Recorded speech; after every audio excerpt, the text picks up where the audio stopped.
The Zone at 91.3 presents The B-Side. Aloha, Dan Gunn. We're not going to tell people I'm going to Hawaii. You just did. Good morning, Jason. Good morning, Dan. I'm not acknowledging Dylan. Yeah, you are, because I'm about to ask you a question. What's on the B-side, Palio? So I am going to take a trip.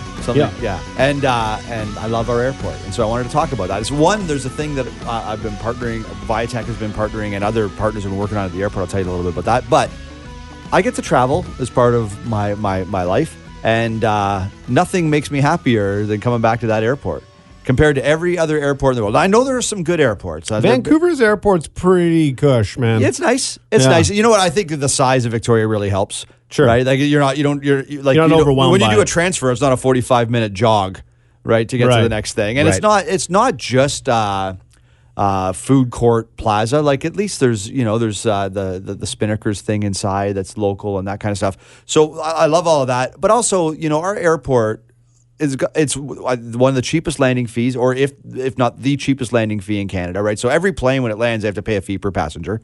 So they've kept that down. Well, they've built the nicest airport. Security takes like -5 minutes to get through. It is quick, yeah. And they're smiling, they're nice to you the entire time. And that's got to be the only airport in the history of airports that ever reduced the cost of parking. Remember, it used to be $2 for short-term parking? Right. And then you showed it one day, they're like, we'll take a Loonie. Yeah. Like, I'll take $1. Yeah. No, like, everybody's got Toonies that and Loonies. really does count for something. I never noticed that. That's incredible. They're always rated best airport in their category, a regional, international, or whatever it is. Hands down, I'm so proud of that airport. I love going to it, and I love coming back to it. And every other city in the world should be coming here and learning from that airport.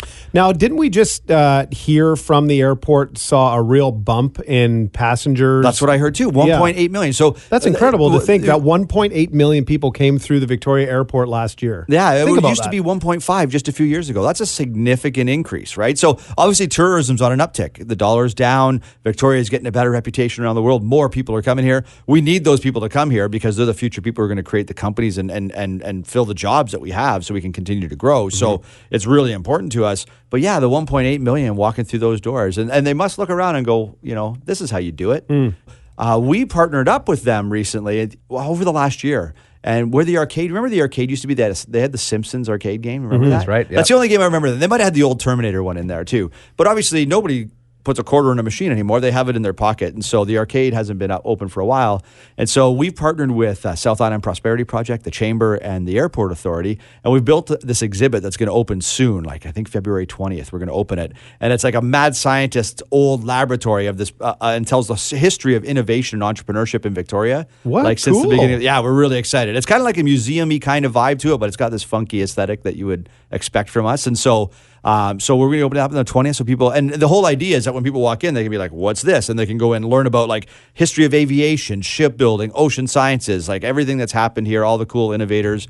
I mean, we've had some incredible people live here and entrepreneurs choose this city as a preferred place to set up and get started. And so we're really excited about that. And so awesome. I have a question about the airport, and you seem to know a lot of things. You may not know this, but there's always been this rumor that the extension on our runway was paid for by John Travolta because he bought a place out on the water and wanted to land his jumbo jet there. I think that's a myth. Is there any, because I've been told multiple times that is in fact a thing. I love that you said it. Now more people are going to say it. I'm not going to deny that's true. I've never heard that. You've never heard that? I've never heard that. Oh. But I do know that there's interest in extension because it allows larger planes to land, right? And so, I think going forward. This was like 10 years ago that extension happened. Yeah, but there's still more room that they have, and there's more plans to extend it further. And that'll open up. So does John Travolta need to come back and pay for some more runway? Or maybe Tom Cruise. Maybe maybe they could combine their Scientology dollars together